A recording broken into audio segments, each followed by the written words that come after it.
அப்பான்னு கூட பார்க்காம இப்படிப்பட்ட ஒரு கொடூர செயலை மகன் பண்ணியிருக்காரு. தன்னோட அப்பாவை சொத்து தகராறு காரணமா கிரிக்கெட் பேட்டாலேயே இந்த மகன் அடிச்சிருக்காரு. இந்த வீடியோ இப்ப சமூக வலைத்தளங்கள்ல வைரலா பரவிட்டு இருக்கு. திருப்பத்தூர் மாவட்டம் நாற்றம்பள்ளி அடுத்த ஜங்கலாபுரம் பகுதியை சேர்ந்தவர் அப்பாவு. இவருக்கு 82 வயசு ஆகுது. ஓய்வு பெற்ற தலைமை ஆசிரியர்.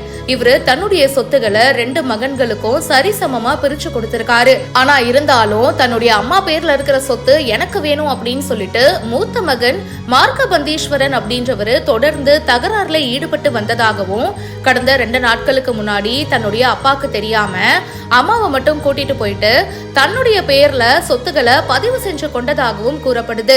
இவ்வளோ பெரிய விஷயத்த பண்ணிட்டாரே அப்படின்னு சொல்லிட்டு அவங்களோட அப்பா 82 வயசான அப்பாவும் பாத்தீங்கன்னா தன்னுடைய மூத்த மகனை தட்டி கேட்டிருக்காரு. ஆனா தன்னோட அப்பா, அதுவும் அவ்வளோ வயசானவரு, இதை எதுவுமே பார்க்காம கிரிக்கெட் மட்டையால தன்னுடைய அப்பாவை அடிச்சிருக்காரு. பேட்டால அடிக்கிறாரு, கீழே தள்ளி விடுறாரு. இந்த சம்பவம் பரபரப்பை ஏற்படுத்தி இருக்கு. இதுல அவங்க அப்பாவுக்கு எலும்பு முறிவு ஏற்பட்டிருக்கு, பலத்த காயமும் அடைஞ்சிருக்காரு. இப்ப அவரை அரசு மருத்துவமனையில சேர்த்து சிகிச்சையும் கொடுத்துட்டு இருக்காங்க. இத பத்தி முதியவர் அப்பாவும் நாற்றம்பள்ளி போலீஸ் ஸ்டேஷன்ல புகாரும் கொடுத்திருக்காரு. மார்க்கவந்தீஸ்வரர் உள்ளிட்ட 4 பேரின் மீது வழக்கு பதிவு செஞ்சு இப்போ விசாரணையும் பண்ணிட்டு இருக்காங்க. சொத்துக்காக சொந்த அப்பாவை இப்படியெல்லாம் பண்ணுவாங்களா அப்படின்னு சோசியல் மீடியால நிறைய பேர் பேசிட்டும் இருக்காங்க. அவங்களோட மூத்த மகன் மார்க்கபந்தீஸ்வரனை கைது பண்ணி இப்போ ரிமாண்ட் பண்ணியிருக்காங்க.